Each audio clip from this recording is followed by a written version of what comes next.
Welcome to For Fresno. My name is Gordon, and this is a podcast about what the church is for, not what the church is against. We are creating content to help impact the city of Fresno. And so if you didn't catch our first episode last week, it's with Joe White. Joe did an amazing job on talking about how to love your neighbor. So go catch that episode. This week, we've got another fun guest, the CEO of Linkcare, Dr. Jennifer Smith.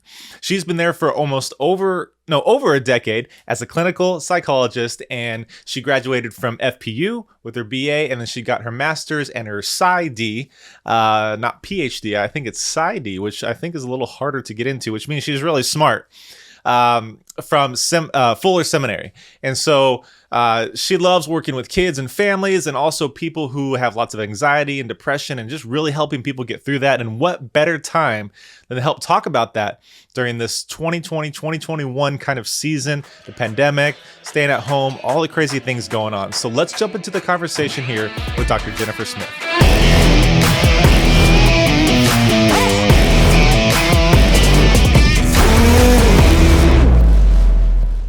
Welcome to the For Fresno podcast. My name is Gordon, and today we've got a special guest here. We have the CEO of Linkcare, Jennifer Smith. Jennifer, welcome to the show.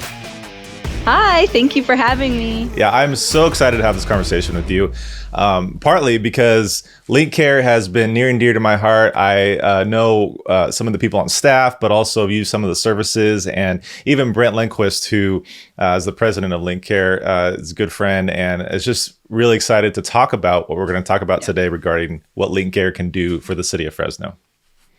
Gosh, yeah, what an honor that we get to be here and be in this ministry and get to serve our community. And I'm really happy to hear that you've had a positive experience. That's fabulous. We always want that. Yeah, totally. All right. So let's go ahead and jump in. So for those of us who don't know what Linkcare is, what it does, what the impact is, can you just tell us a little bit about that? What is Linkcare? Yeah, absolutely. You mentioned Brent Lindquist. His father actually founded this organization back in 1965. So over 56 years, this ministry has been going, 56, and really, wow. It's insane, right? And it's one of the better kept secrets in Fresno. We're in a little pocket off Shaw and West. Kind of our campus is sort of hidden off of Shaw, but really, the idea started with praying with our feet. And so what Dr. Stan Lindquist really wanted us to do was use our specific skills to be able to minister to missionaries, to pastors, to our community members, and pray with our feet, right? Like help them grow in their integrity and in their emotional health and their spiritual lives. And so, yeah, again, 56 years later, this ministry is still working around the world and within Fresno. It's pretty remarkable. Yeah, that's crazy. And you mentioned around the world that Linkcare is an international hub for those ministries that you talked about. For again, their mission care, pastoral care, regular, like everyday local people who want some help too. So explain a little bit about how that ties in those multiple parts a little bit more. Yeah. So I really think of Linkcare as having three components. One of those big components is the counseling center, and that breaks down to community people that we see and pastors and missionaries that we serve. And then the third component would be our senior housing. And that's not what we're going to talk about today, but that's part of what another extension of the ministry at Linkcare is. And that's, that's just another service that we offer. But yeah, regarding the counseling center, I mean, we really serve missionaries. They come here, they stay for a short period of time with us and get real intensive counseling. I mean, we're talking about every day. They are in counseling services, marital, individual, kids, pastoral, across the board, right? Yeah, it's a little bit exhausting, I'm sure.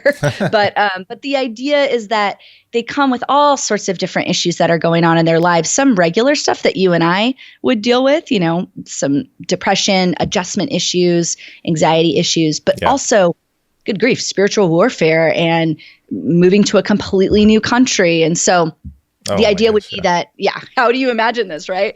the idea would be that they would come here, get some counseling, learn some new skills, and head on back to where they were serving and what God has called them to. Over the last 56 years, we've seen a return to service rate of over 75%. So that's a lot. That's thousands upon thousands of people that have come through these doors and then been able to return to ministry and impact the kingdom of God. It's really cool to be a part of that process. Yeah, that's amazing. And just for audience out there, I think for those who don't know, when you go on a missions trip, it can be exciting, for a week and be fun and rainbows. Right. But when you dedicate 6 months to a year to 10 years of your life into another country, into another environment, it can be kind of scary, especially when you don't know the culture, if you don't know, how to get by or the crime rate, and you can have very traumatic experiences. And this is one of Linkcare's specialties, where 75% rate to go back out there and as opposed to like you have a negative experience and something happened, you come back to America and you're like, I don't ever want to do this again. Right. And that can be traumatizing. And so Linkcare specializes in that. And I'm just really grateful that you guys do that. It's really cool. It's really cool to have that specialty. But then also the therapists that are here, we have 13 clinicians on staff right now, and we all have such unique giftings and ideas about working with people. And so it's been really neat to see how God brings specific issues and people to us for this specific time for healing, right? So whether I'm certified in some trauma piece or some marital therapy part, it's all coming together and interwoven in one center, one little 9-acre spot in Fresno. So here we are. Yeah. No, that's great. Well, as we are here in Fresno and we're talking about for Fresno in this podcast, I want to ask you, as I ask every person on this podcast, what are you for, Jennifer? How did you get here? Right. So, I think personally, I am just for mental health, pro mental health, and everyone having access to mental health. And it doesn't always look like a therapist, or a professional counseling experience. I think I notice when I look back on my life, relatively short period of time here, I think about when did I first know about this? And I think it was really not until college that I started to see, oh dear, this matters, right? I'm, for the first time in my life, I'm away from family, I'm on my own. I am trying to manage a variety of stressors and, schedules. And all of a sudden, there goes my physical health. There goes my ability to sleep. There goes my quick thinking, my reading a book in 2 days so I could take a test on it. And I just started to take a step back and realize, oh boy, all of these things are connected. My spiritual life is connected to my emotional health, my mental well-being. So yeah, just sort of that launched me into a path of just really wanting to learn all that I can about it and see if I could help others do it.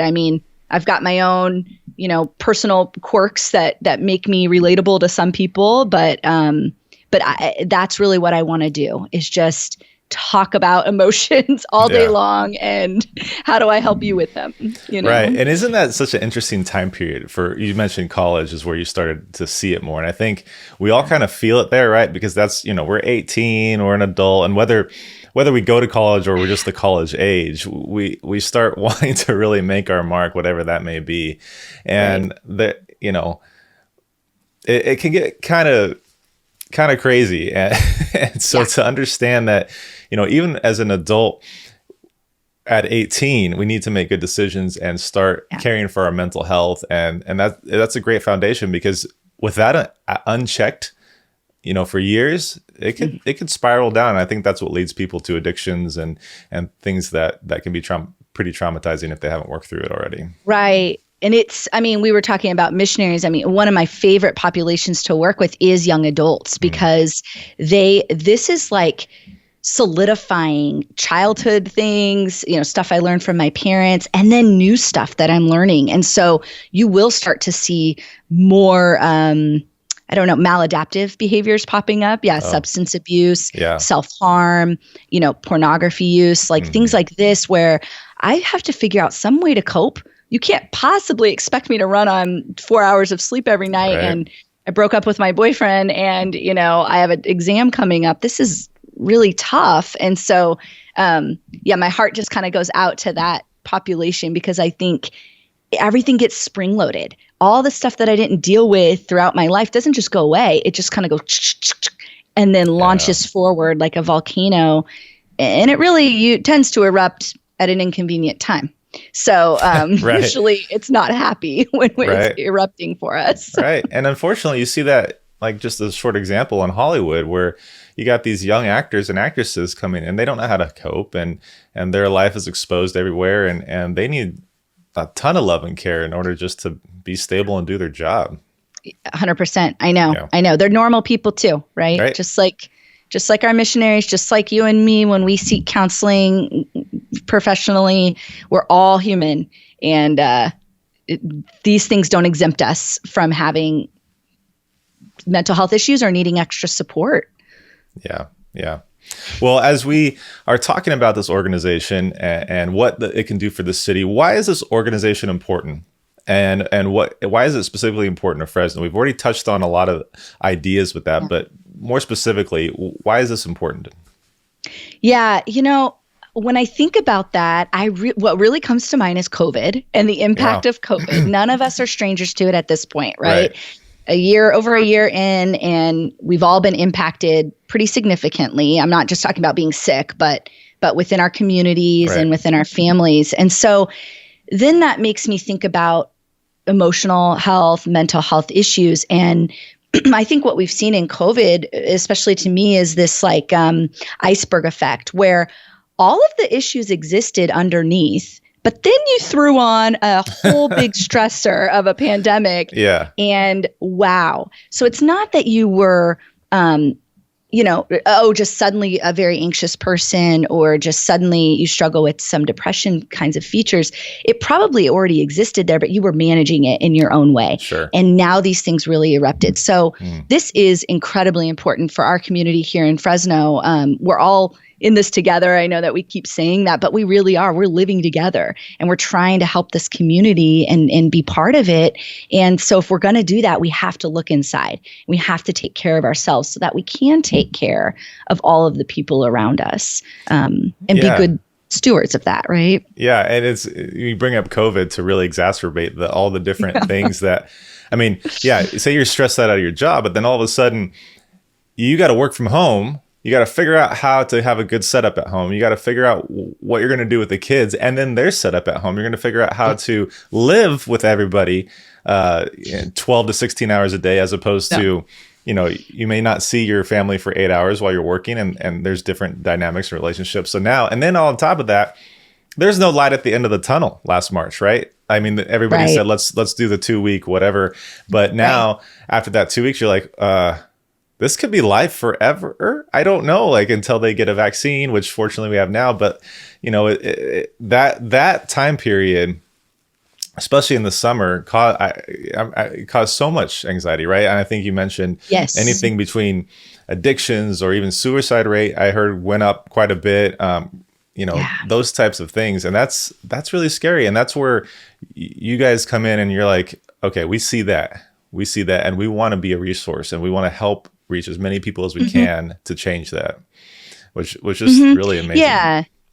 We have some unique skills here, and we know about some of these things. We've never been in a pandemic ourselves, but I don't have to have been in a pandemic to understand how I can help somebody here. Right. Yeah. But we're used to having breaks from people. We're used to being good at jobs and in our relationships. And then all of a sudden it was flatlined. A lot of that was removed from us. And so I saw this interesting thing the other day, Gordon. Mental Health America put out some new stats about mental health and mental illness specifically. Yeah.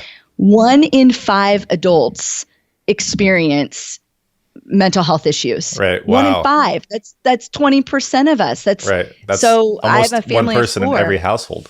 You're right. Yeah, I was just going to say that. One person in every household. We're talking about depression, anxiety, fatigue. All of these things are coming up. And the interesting thing about that was the young adults that I was talking about, 18 to 25.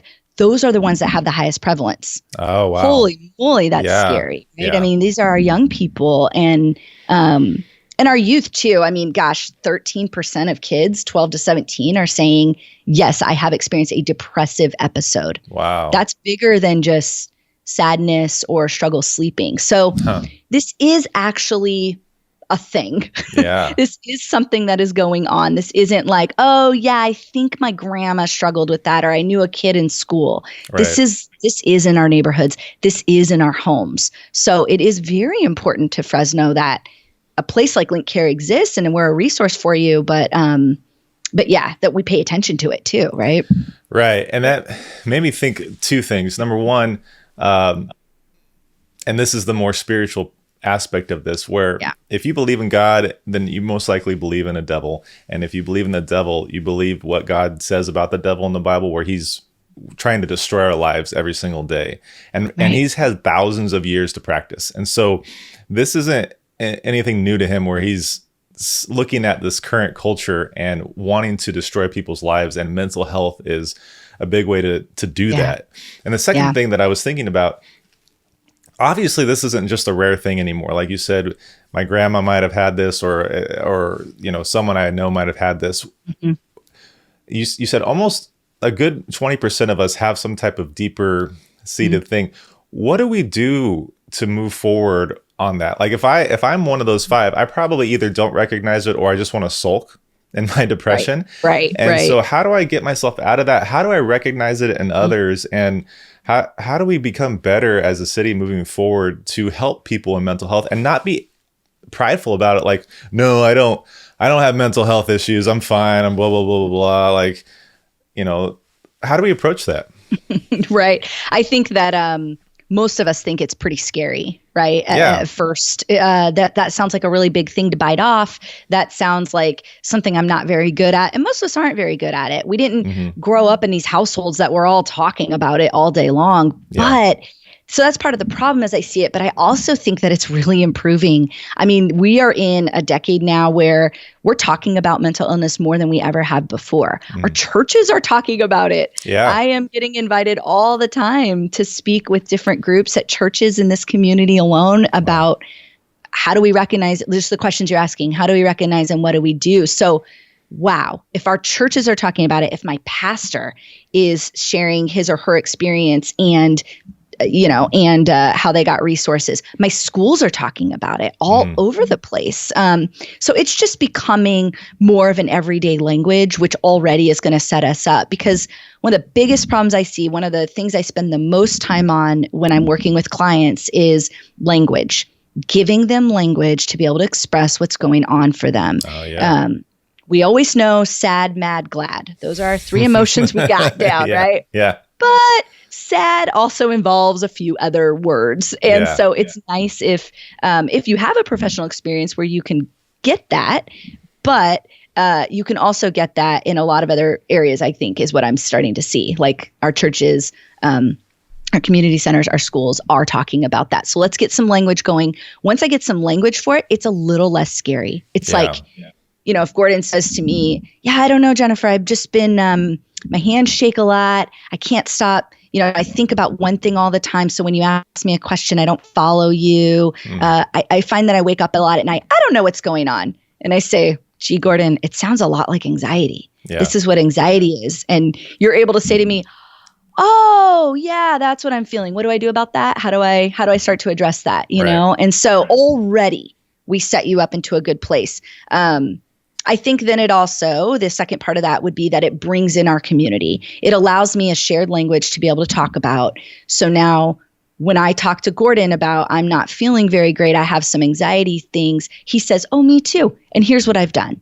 Would you like me to share a few things? And I say, yeah, and here's what I've done. And before you know it, this huge ripple effect is happening and we're getting healthy. We're getting better. Yeah. Yeah. The more people who are educated, the more that we can do well for others and do well as a community. That's really important. Yeah. Yeah. It's interesting that you said that the churches and the schools, and there's more people adapting this because because we're getting more educated and aware of it. I think it's interesting because pastors, we look to them as mentors, and unfortunately, I've read studies where they're losing less and less influence because our country is becoming more of a post-Christian nation than maybe a current Christian nation. but they are still leaders to us, and that we still go to them for advice and authority. And but they can only they're not in mental health studies. Like they're probably not reading what you read and the stats you shared. And so to have Linkcare and other organizations partner along, if we can share those resources, we can better society tremendously and not worry about, staying in our lane or just focusing on what we're doing. So I think that's really amazing. And especially with the schools too, because one of the things I was thinking, I can't remember what study it was, but I've read, and you may know more of this, that looking at our phones every day, doing that motion, that close thing, the close proximity, the light, like all that, the more you look at your phone, basically, the more anxiety is produced. Is that true? Have you heard stuff like that? Yes. And if we're going to talk about being in community and being intentional the way that Jesus calls us to live, a device in my hand does not allow me to connect with you very well, right? Or with my community. So already it breaks down that social response and that empathy place. Now, this isn't totally a sweeping thing for anti-phones and anti-devices because they also really connect us in positive ways. Absolutely. But, especially COVID. But I think that I can totally see that. Plus that comparison issue that happens. I mean, that's a topic for a whole other day. But wow, social media, what it's done for our young people and for us young adults and middle-aged folks, like it's really hard to not compare myself to what I'm seeing in a little square on my screen, right, as I'm scrolling through. Right. So when I talk about what's going on with me in a really honest and real way with people I trust, then it breaks down those barriers and it helps me to understand, when I go to social media, most of us are putting our best foot forward. And so there's some truth in that and there's some shininess in that just to sell. But also, I know that later I'm going to go to my small group or I'm going to go to my good friend or my counselor and we're going to be honest about what's really happening for me. And then I start to make some decisions about what is good for me. Right. Yeah. And I'll start to drink more water and get better sleep and make good choices about what I eat and who I talk to. And I start to learn about what gives me anxiety and how do I eliminate those things from my my diet, if you will, in my lifestyle diet. Diet. I love that. Lifestyle diet. I need to think about that for my own because yes, the whole basic stuff, drinking water, sleeping, those are things that are so easy that we just don't think about. And we just need to be educated and helped and encouraged that, hey, there are some small everyday lifestyle diet things that you can help. So I don't know, if you write a book, call it Lifestyle Diet, I'll buy it. It'll be great. Okay. We'll launch it here. That's a good idea. I like that. Yeah. I love it. Okay. So we've talked a lot about a couple different things. If people want to help Linkcare, I know Linkcare, you said it's tucked away. It's one of the best kept secrets. I don't want to make it a secret anymore. How can we help you? How can we get people involved? What are some of your needs to help Linkcare be more successful? Yeah, I appreciate that. That's a great question. I think the first thing I think of, this is not a small ask. Please pray for Linkcare. Please pray for our staff here. We have maintenance staff, pastoral care, admin and clinical staff. Pray for us and the people that are here getting counseling and the people that need to come here, that those barriers would be broken down so they could get care, professional care. So prayer is probably my biggest ask. Can I stop you there for 1 second? Just going back to what I said earlier, if you believe that there's a God and you pray to him, right? We talk about prayer and it gets thrown out so much as like I'll pray for you, right? And you're not saying that. You're talking about deep-seated prayer, which I want to hit on. And if you believe that there's a devil and he's trying to destroy our lives, you're human. You cannot defeat the devil. That is the whole reason why we seek a higher power, why we seek God, because he is the ultimate spiritual being to help. And especially mental health, when people are, anxiety to hallucinations, whatever it may be, we can't overcome that as human beings. And so we need to pray collectively to a higher power to defeat that devil, to get out of trying to destroy human lives. Like that's the importance of it. That's the spiritual warfare that we're fighting. We're not fighting against each other, which we are today, which is silly, but we're fighting against bigger spiritual beings. And Yes. that's the importance of prayer, to pray to a God who loves us, to defeat all these other forces against us, because it is just in their nature to destroy humankind. And so Right. that's why prayer is so important. That's why Jennifer put it first. And I totally agree. And so I just want to hit on that for our audience, that pray. It is super important. Pray about everything. Pray without ceasing. So I'm sorry for interrupting, but you're right. That's just really important. Preach it. Yeah. We meet as a staff every Wednesday and to pray, and we consistently talk about, because we've dedicated our lives to improving people, and specifically Christians most of the time. People seek us out because they know that part about us, right? Mm-hmm. That our staff are Christians. We are very aware that we are under attack at any moment, right? Mm-hmm. And we are welcoming folks onto our campus who have been under attack around the world because of what they're trying to do for the gospel. And so, so it is so important. And I don't like to think about it too much. It makes me a little scared, but I don't want to live in fear, right? It is overwhelming. Yeah. It is, but it's huge. And so, yes, we covet your prayers, and we want to pray for you too, but if you're asking how you can help Linkcare, that's my biggest ask. Second is always financial. We have a huge scholarship piece here at Linkcare. We don't want costs to be a reason why people can't come in. Yeah. So we have a couple creative ways that we do that, especially when insurance doesn't cover what we need it to for you to get care. So we have the scholarships for missionaries when they come in, for people in our community, and also for pastors. That's a whole other huge piece of Linkcare that maybe we can circle around to someday. But absolutely, we're going to do another show and talk about the pastoral. Let's do that. Number one, because it's important, and number two, I'll just candidly say I've benefited from those services, and they're great. And it is scary, especially as a leader in a church where you feel like you have to go get help because you're not good enough. We're all there. There's no pastor above anybody else. We're all human. We all struggle the same way, and we all need a tune-up to deep-seated issue cleansing. Like there's no excuse for not to go if you're struggling with something. Yeah, and that's been our heart, and that's been a conviction for us, is that we want pastors to receive care. So we have 5 free sessions for any pastor locally. They can come in and have 5 sessions, no great. Cost. Yeah. But and then the final thing I think about is beautification. As I mentioned, we're on about 9.5 acres here in Fresno, and so it's a large campus. It's a lot to maintain. Yeah. We know that people heal better in settings that are aesthetically pleasing and that are welcoming for them. And so we need help with basic kind of gardening tasks, painting, weeding. We'll take any youth group any day of the week to come on in here and do a sweep around.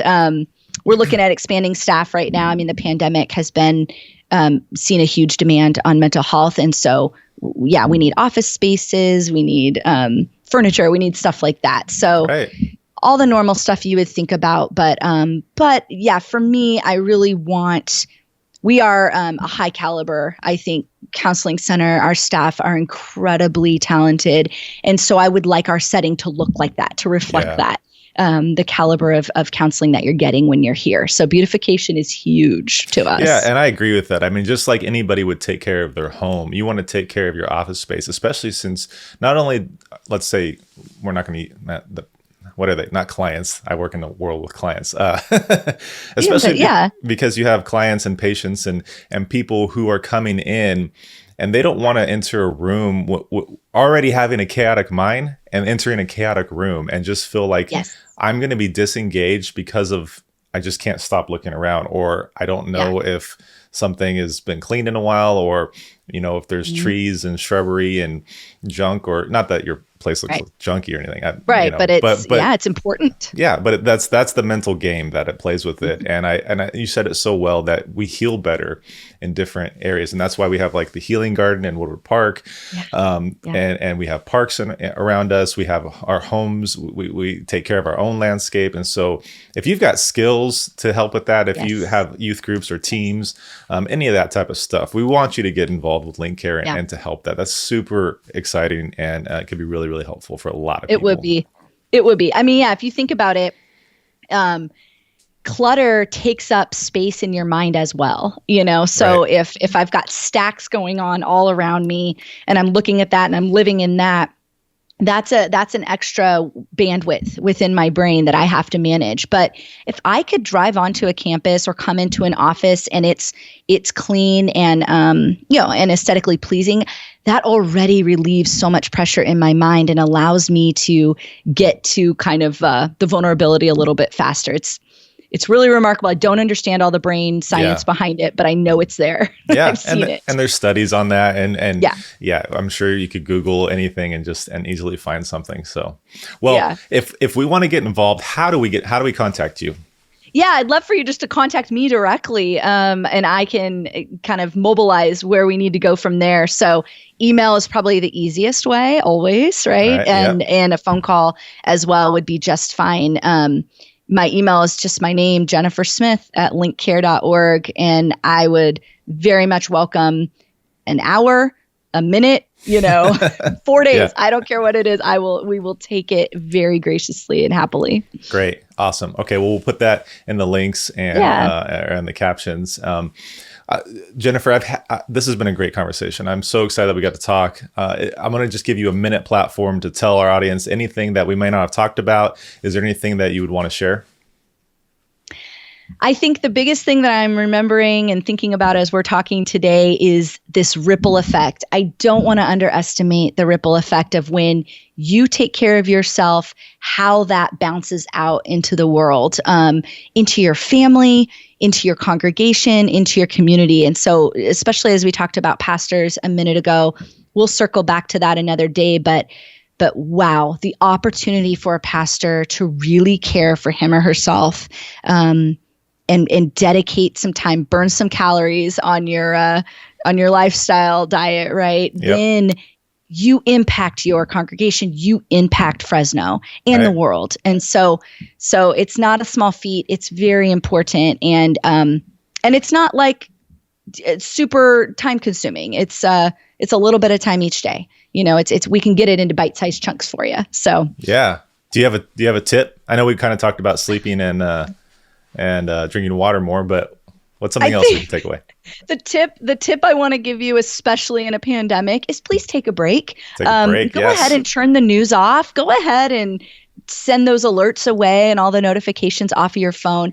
Give your brain a break. Give your body a break. We are constantly inundated as it is, but especially now when we don't know a lot about what's going on and we want more information, taking a Sabbath from that is very important, and you will see how much restoring that actually does to your body. So in that time, you can just sit and do nothing, or you can practice some breathing and some settling, some praying, of course. But yeah, just take a break, please. Yeah. So should I take a break once a month or once a week or right? 3 times a day? I would love a daily break. I would love a 5 to 10 minute break every day, even if that's how you start your day.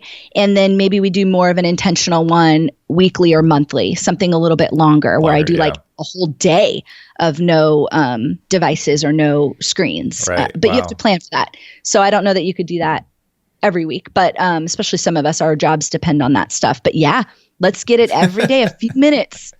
Yeah, I was talking to Steve Williams, the pastor at North Point, a couple of years ago about the Sabbath a little bit. And he was saying that, I forget, he has a catchy saying, but basically it goes, every day, take like an hour, every week, take a day, every month, take a weekend, and every year, take a week or two.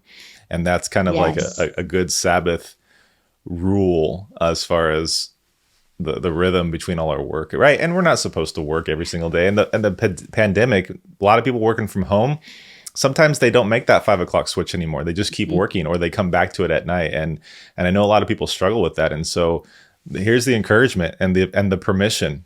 Stop at 5, be done.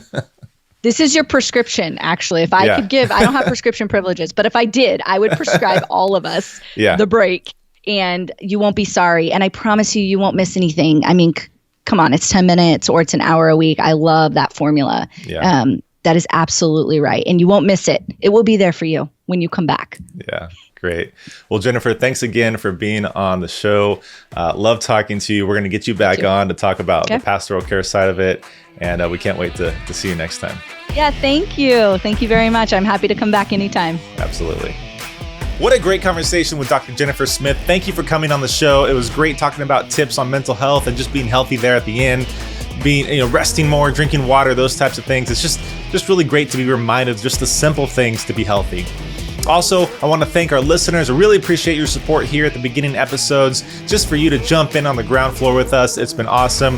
Thank you for listening. And again, thank you for subscribing, and please rate and review our podcast. That'll help get the word out there more.